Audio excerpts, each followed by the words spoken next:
What's going on, everybody? It's your boy Izzy. Welcome back to the channel. Welcome back to Izzy's Life Vlogs. Listen, I know it's been a minute since I've done a video. It's been about 2 months. I know this because I checked like an hour ago.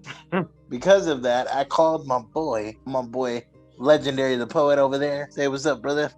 Hey people, what's going on? So I called my boy and I said, listen, a lot of people have been asking me to do a video where I kind of go over like my disability history and stuff like that. So who better than to interview me for a video like this than this man right here to my left on the screen. So let's run it down a little bit, go over your history, how we met, whatever, and then we'll get into the nitty gritty stuff. How about that? Sounds like a plan, man. Let's do it. I have known this man since fourth grade. A long time, man. I'm laughing because it's like, God, we're getting old. Fourth Right, grade. right. Damn near 22 years. Him and I have been through so many ups and downs, but we always seem to have a great conversation and just laugh. So we Yeah, hope. I mean, even now, we're trying to hold back laughter just thinking about how long it's been. It's like, dude, are we really that old? Right. So I, we're gonna take about 15 minutes because Zoom only gives you a half an hour. And if you guys really like this, there will be a part 2. So do me a favor before this video starts. If you like the intro right now, hit that subscribe button right there and leave a like and a comment. Let me know what you guys thought. So with that, T, where do you want to go? I'll let you take over. You are the MC, as I said earlier in our conversation. Don't ask me, rule number one, never ask me where I want to go because it's probably going to be somewhere that requires a passport. And we can't do that right now. So. See, this is why I picked this man to do this video with. I want to start with a little bit of background. As you guys heard him previously say, we met in fourth grade, and I just thought we were best friends simply because we held a pencil the same way. And I know that sounds weird, but when you're fourth grade, you're not, very smart. You think everything counts. It was interesting to let's just start with your history. I mean, we both have a diagnosis of cerebral palsy, called CP for short, and I want people to get a sense of what it is. So first and foremost, just a brief spiel, I guess. CP is a neurological disorder caused by damage to the brain before or during birth, and it's one of the things that can happen. You are one of the cases where you are wheelchair bound and somewhat independent, but your independence was kind of affected as well. So I want to talk to the people. I want to talk to you about how has it impacted you growing up dealing with CP as far as a lack of independence. Depo on the beat. Well, to answer that question, it's like anybody with a disability. You grow up with siblings and you grow up with your cousins and you see them doing all these things. My brother spent from the age of 4 to 17, 18 playing baseball. Do you know how many times I sat watching him play or at practice or something and I was just like, I want to do that. Like, why can't I do that? Why can't I be the one hitting base hits up the center field or pitching a no-hitter going into the 6th inning and just trying to keep that streak? Like, why can't I do that? Why can't I catch a no-hitter?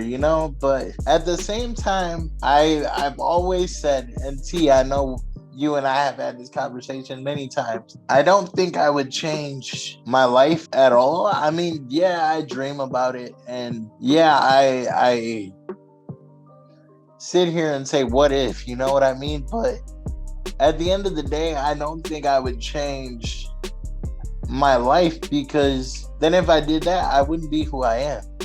Am I wrong? Not at all. I completely identify with everything you just said, literally down to the letter. Growing up, as you said, I grew up in a family of siblings as well, and just like you said, watching him do all these things, I grew up around just what you said. I the athletes, the mechanics, the all around, you know, all around guy, and you just know it's not you. So you kind of spend your life in this position of being so envious of everyone around you, and it's hard not to sound like you're ungrateful for your life, but it just makes you kind of it makes you envious, it makes you mad, it makes you sad. There's all these emotions that we have to cope with on top of finding our own niche on top of that. So I want to talk a little bit about coping. Speaking of that, what is your what is your way of coping? Like when you were a kid, did you ever deal with people making comments or staring at you? I know I deal with it now, even as an almost 30-year-old grown man, from kids, adults, and even police officers. So what did you do to kind of cope with the insecurity about having your condition? I think when it comes to coping, it just like I said, I grew up with my siblings and my cousins, and my parents never really let me use my disability as a crutch, if that makes any sense. Like Absolutely. they would be like, yeah, you're in a wheelchair, but you don't let that define you, and you don't let that define who you are. And yeah, when I was a kid, when people would ask me, what happened to you or whatever, I would get kind of depressed and sad and be like, you know what, fuck, why do I have to be the one to get these questions asked every single time somebody new sees me, or a kid or whatever? And now it's because of what I do with work, especially now, I have to speak to groups and students and parents and all these things. And when I get that question, it's just like, it's just who I am. It's just a part of me. Yeah, I might be strapped to a 500-pound wheelchair, but that doesn't stop me from living my life. I have a job, I have a YouTube channel, I have tons and tons of friends. My family has always been super supportive. My brother says if anybody messes with you, I'm gonna kick their ass. I really appreciate that. You know what I mean? So it's just, it's one of those things that I'm glad I grew up the way I did, because I know my family has always been and will always be super supportive. You know what I mean? Like my cousins, they again, like my brother always says, if anybody messes with you, we'll be right there to back you up. Like, don't even hesitate to ask. You know what I mean? I know a lot of people who have disabilities, and they can't say that we had the type of family that we do. And that's kind of screwed up. You know what I mean? I want to touch on, I agree, again, 100%. I want to just reiterate and kind of touch on what you said there. A major key factor, number one, you mentioned not using that as a crutch. So I want to kind of touch on that. Self accountability. And my mom was the exact same way. Definitely the tough love. My CP made me no different. If I did something I wasn't supposed to, I got in trouble. I got corrected, got checked. Yep. If you wake up and you decide you want to be a jerk to everyone around you today, you can't blame that on CP. That's your fault. Right. You made the choice. A second point I want to touch on, which is really important, having that support system really does help. I have tons of friends who are the same way. Insulting me or being rude or making fun of my condition is just not going to happen. They're not having it. And it makes you really blessed and really fortunate, because like you said, a lot of people don't have that support system growing up. I've met many people, or have seen many people online talk about being bullied because of their cerebral palsy. And like I said, I've even had children making comments. I've had law enforcement, as well as civilians, assuming that I'm drunk because of the gape in my walk.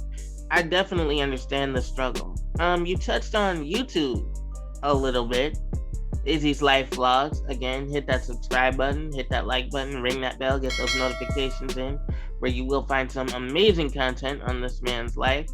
of all kinds of topics. How has YouTube, if it has, how has YouTube changed your life in regards to not just CP, but your life in general, you as a person, as well as someone with a disability? How has YouTube impacted you since you got involved? I would say that one of the biggest things that YouTube has done for me, and a lot of YouTubers that I follow, when they get asked this question, it's all about money and it's all about monetary things. But for me, it's not. It's not that. It's more of a sense of, it's helped me with my self confidence. It's helped me to get up in front of crowds and be able to speak. Even though on YouTube you're speaking to a camera right there, you're speaking to that right there. But it you really have to sit back and think, like, you are really sitting here talking to 100, 200, 250 people, even though they're not physically in the room with you, if that makes sense. You know what I mean? I definitely that makes a lot of sense. You've seen, I know you and I were talking just the other day, just a couple months ago. We were both, I mean, you have your YouTube channel and I have everything that I do with my books and my poetry. And we both asked the same question, did you see yourself doing this? And we both said no. I think having that outlet, it helps to have a good outlet as well. Like when you're speaking on your YouTube channel, it's like a release, You can't put a price on believing in yourself or having faith in yourself or loving yourself. You can't put a price on that. When you find something that doesn't make you feel like such an outcast, like your condition doesn't matter and you're not so different, you can't put a price on that. Absolutely, I agree. I think going back to what you said about building self-confidence is a huge thing, because it's I know a lot of people with not just CP but disabilities in general who are very not self-confident. I know that for us, even when we were growing up, we didn't have very good self-confidence either. We would be terrified to speak in front of our classmates and do presentations. We would be terrified to, now that we're getting older, or now that we're older, we would be terrified to step up to girls, or reach out and be like, hey, you want to go out with me, go to dinner, whatever. And now it's because of what we're doing, you with your poetry and me with my YouTube and presentations on a semi-daily basis. It's made us step up and say, you know what, speaking in front of people isn't so scary. It's just having the wherewithal to do it. I agree 100%. It forces you to come out of that shell. It forces you to be brave, which is a really huge struggle. I know for myself, I think I agree with what you said. The confidence to just walk up to, someone I think maybe a nice looking young lady and, hey, you want to go grab some coffee sometime? It sounds silly, but it definitely does take a lot of confidence, especially when we live in a world that is, I hate to say it, but they're completely materialistic and completely shallow. And I feel like loving someone with a disability is the ultimate test of loving someone for who they are. Because it's not that they don't want to change, it's that we're living with something we cannot change no matter how much we wish we could.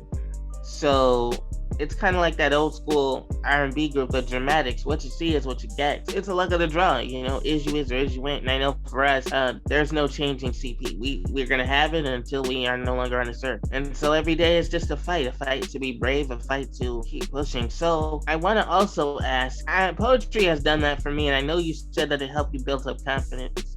Has it helped you not think about, wow, I'm a person with this condition so much? Has it helped you stop labeling yourself as just somebody with a disability? Has it helped you go beyond that? Like, no, I'm a person with a voice. I'm just a little different now. I think going back to what I said earlier with work and YouTube and social media, work and YouTube has definitely shown me, you're not just someone with a disability. You're not Izzy Cruz that's in a wheelchair and has nothing to say. Working in the field that I work in, and working, building this YouTube brand and YouTube channel, it has showed me like, hey, Izzy has a voice. Izzy has something to say. Is people want to hear Izzy's opinion? Now, is he gonna step up to the plate and take that shot? Is another question. But yes, it has given me the ability to say, hey, I have a voice. I'm not a guy in a wheelchair. I'm not just a guy in a wheelchair. Depo on the beat. Yeah, I guess it's like that, as they used to say, the crowd back in the day, I am somebody. And I mean, I just want to touch on a few non-important topics. This is the part, we have 15 minutes, we may as well have some fun. What? I want to know really quick. I mean, you and I, we can laugh for hours. We always get in trouble for laughing. And, oh, that's another important thing. Having a sense of humor does help. The importance of a sense of humor. You have to, I'm not saying crack jokes about yourself all the time, but it does help if you know how to laugh at yourself. It does help. Kevin Hart is a famous comedian who uses the fact that he's short. Fluffy, shout out to Fluffy, Gabriel Iglesias. We are so going to a show. He uses the fact that he's a heavy set guy. So when you start, I guess the model there is acceptance. And that's hard as hell. I don't know about you, but for me, even today, acceptance is still difficult. But is acceptance hard for you? I mean, for me, it's hard. Some days I don't think about it, and some days I do. So would you say acceptance is definitely a key factor in growing as a person? I think when I was younger, yeah, accepting the fact that I was a little different was hard for me because, like I said earlier, I would look at my cousins especially, because at that time my brother was a baby. When I would look at my cousins when we were growing up, when I was 8, 10 years old, it would be like, well, fuck, like, how are they, hanging out with their friends till 11:30 at night, and I have to be in the house at 9:30, especially during the summers, where when you're at the age of 9, 10, 12 years old, you're just getting into girls or whoever you love, and you want to hang out with the pretty girl that you see hanging on the porch, but you when it comes to having a disability, your parents want to make sure that you're safe and you're in a good place. So yeah, you might have to go in a little early. And this was, but when we were growing up, it was before cell phone, so we couldn't stay up and text a pretty girl from down the street. You know what I mean? But yeah. I mean, cell phones existed, but I don't think they had text messaging back then. Well, they did, but you had to keep hitting the button to get a different letter, and it was just and it was. No, when we were growing up, they had pagers. Remember? Oh, yeah. Well, they just started phasing out. We came at the tail end when they weren't cool anymore. Right. But I identify with that. I know that for myself. Like you said, I wasn't even allowed to play with the other kids because it was such a safety issue. You know, it was and it wasn't fair. I got to go, like you said, I grew up seeing my brothers and they got to go play football with the kids, and I'm in the house with mom, and just, it makes me sad. I mean, don't get me play. You're right. I mean, don't get me wrong. My parents were cool, but at the same time, I grew up like watching the kids down the street, or again, I go back, my cousins spending all this time with their friends, and I would have to be in the house by 8:30 because it would be like, my parents would be like, no, you can't be out that late. And I knew it wasn't because they didn't trust me. I knew it was because, like I said, I was strapped to this at that time, 200 pound wheelchair.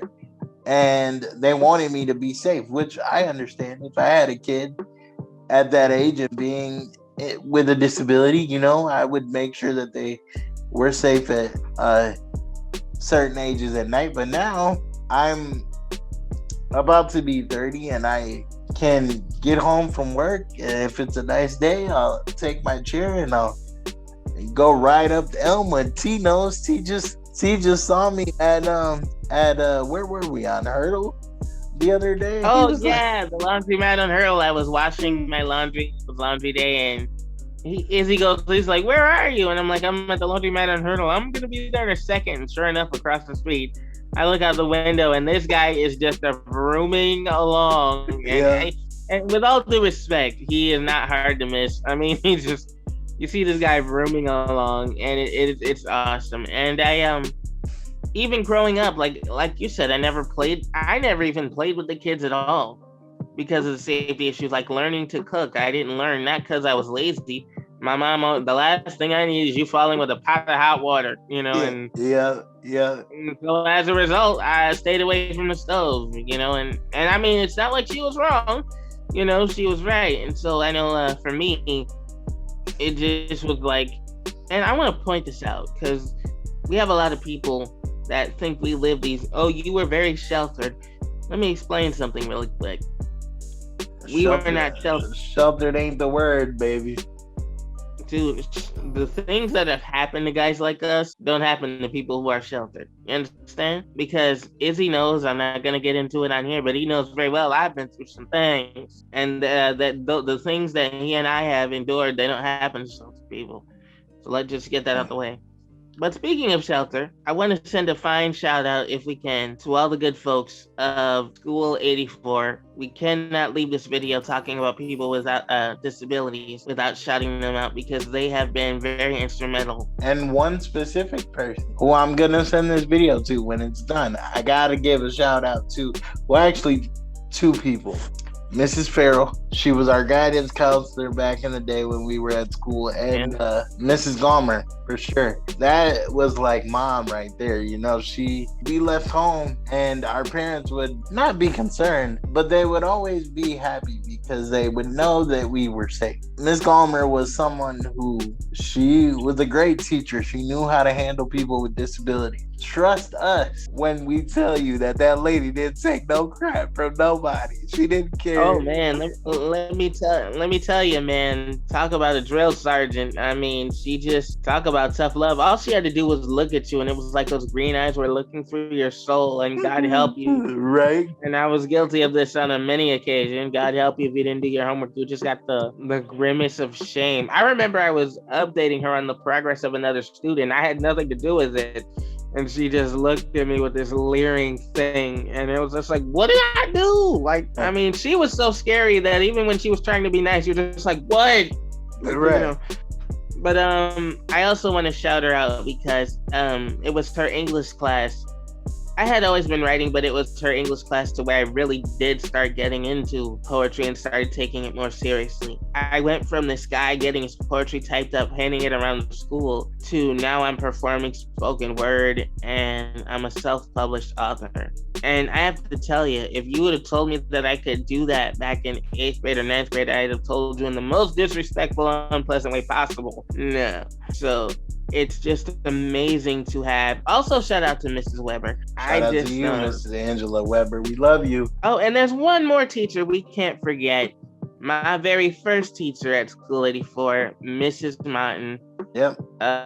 Who I've learned was the Master Jedi to who we know as Rosalind Gomer.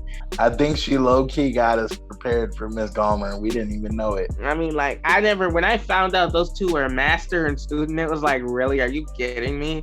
That makes a lot of sense. I mean, and don't get me wrong, there's a lot of fine folks at 84, and I wish we could sit here and shout at every single one of you. We love you all, but overall, I mention that place because for people with disabilities of all kinds, it was a place in the world where we were somebody and we weren't just this different group of folks. And it was instrumental in our growth to who we are, not just academically, but who we are as young men.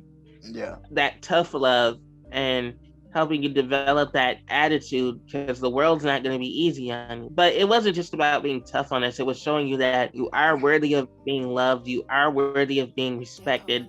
And don't you dare accept anything less. Yeah. And, and it's molded us into who we are as young men now. So if there's anything that we could say, we couldn't end this broadcast without thanking them. And just to give a few honorable mentions, I know Tyrone wanted to go to We can't name them all because we don't want to miss anybody. But I do want to give two honorable mentions to two very important people in our lives because I know physically we wouldn't be who we are if it wasn't for them. Yeah.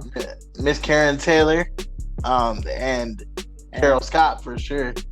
Two of our physical therapists back in the day who we still keep in touch with to this day, and they love to see the progress that we're making. Me in physical therapy because I am currently and still in physical therapy. My program has kind of changed a little bit, but they love to see the progress that we're making. So thank you, ladies, for the support that you gave us as kids. Absolutely. And the push that you gave us as young men when we were growing up to keep going, because I don't think we would be where we are if it wasn't for you and a few others in the therapy section. Again, I don't want to name too many names because I don't want to leave them out, but you know who you are, so thank you. Yeah, that's all we really can say. Is just, it's not even so much about, again, it's not even so much about being tough. Just think all of those we mentioned and all of those we have yet to. We just want to thank you for the love that you instill. Again, you showed us not just to live our lives physical, but that we are worthy, because you teach people how to treat you. And that starts with teaching. Because people with disabilities aren't always treated with respect. And so when you're treated a certain way long enough, that's how you start to view and believe yourself. And so we were treated with enough love and respect to understand that we were worthy of that. And now as young men, we command that respect, and we don't accept, and we will not let anyone, and that's a message I want to get out there. Don't let anyone use your disability as a reason to not treat you with the dignity and respect you deserve. Command that, demand that, or they don't have to be part of your lives. Do not accept anything less. I know we don't. Izzy knows for sure that I don't. You know what I mean? And I know for a fact that I don't.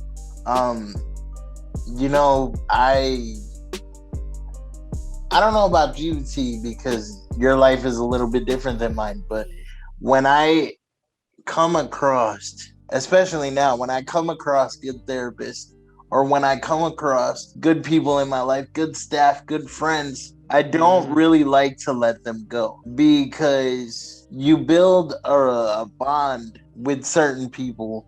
Especially, I know for me, when it comes to like therapists and stuff like that, I don't really like to switch therapists often because most of my therapists, they get to know me. And T, you can speak to this from back in the day, but when I get to know a therapist, they kind of get to know my life story and they kind of get to know who I am as a person. And I don't like to build that over and over and over and over and over again. So I kind of like to stick with one therapist and keep it rolling. But you know, sometimes people have to move on and move forward as we do in life, move on and move up. So, you know, we can't keep the same people around forever. But I just want to close this video by saying I know a lot of people have been asking for a video like this from me. And if you want to see more, please let me know down in the comment section. If you want to see me do another video with T, what you want us to talk about, we can talk forever like we've said. I want to keep this video going. I want to keep this video series going where I pick someone or, you know, do it with T again, where we just talk about life and how we grew up, and just I want to put something different on the channel that you guys haven't seen before because I got burnt out. I got burnt out doing what I was doing. So yeah, I took a little 2-month break, but now I'm back and I'm really motivated again.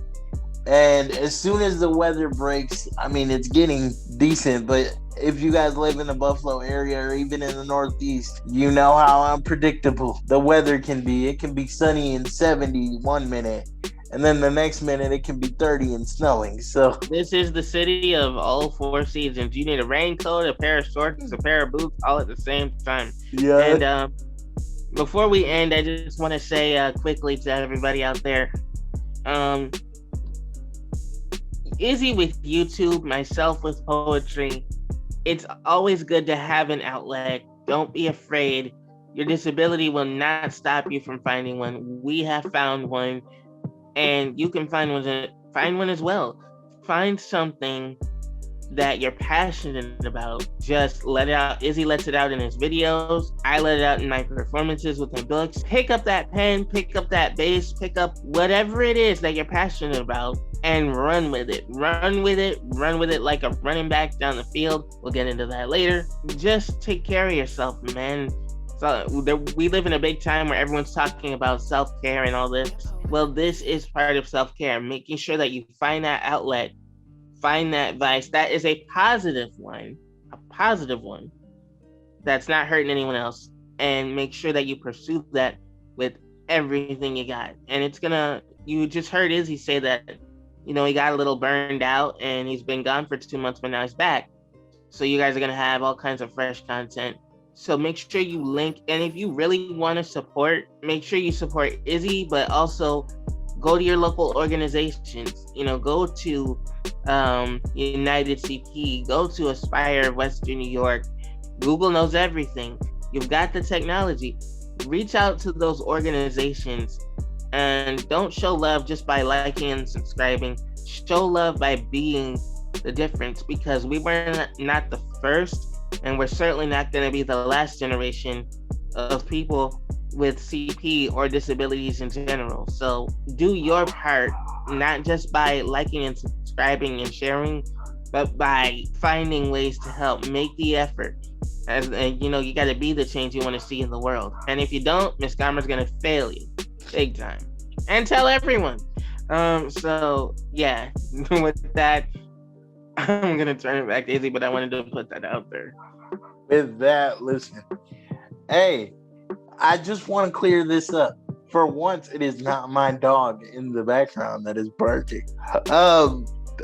But I just want to close this out by saying, hey, I'm back. That's my next door neighbor's dog, who is a very happy dog, who barks at anything that moves. I think he's barking at a cloud right now. I just want to close this out by saying, hey, I'm back. I'm here, and whatever you guys want to see, let me know. Like I said, when it gets nicer out, you might see us out and about.